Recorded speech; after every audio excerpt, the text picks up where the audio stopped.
Arts organization is sounding the alarm after learning critical funding from the National Endowment for the Arts is now canceled. This as the Trump administration looks to eliminate the agency.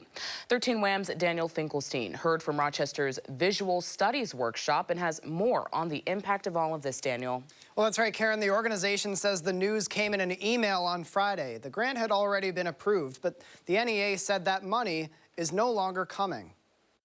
It's about a block away from the Susan B. Anthony House, a haven for artists and creatives, complete with dark rooms, a theater, and an expansive library of film and tapes which span Rochester's history. Visual Studies Workshop has been around for decades, and Jessica Johnston is the executive director. Our mission is to nurture experimental and expansive approaches to photography, film, and media art through exhibitions, publications, and residencies. The organization runs on a budget just shy of $500,000, sourced from private contributions as well as state and federal awards.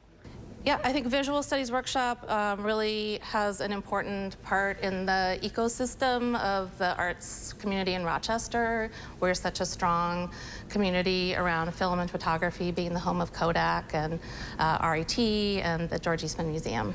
The NEA awarded the workshop $20,000 to support artist residencies, screenings, and publications. But last week, the Trump administration sent an email saying the money is no longer coming.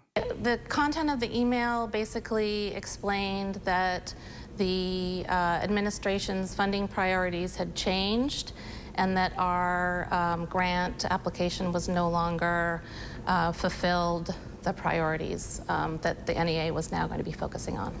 The White House revealing plans to eliminate the NEA altogether.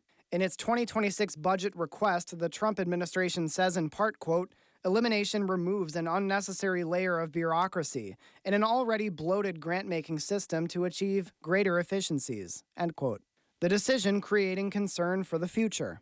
While $20,000 is a small chunk of a $500,000 budget, Johnston says it won't go unnoticed. More troubling are the potential further cuts from the federal government that could affect state funding as well. So, and again, the threat to eliminate the NEA entirely.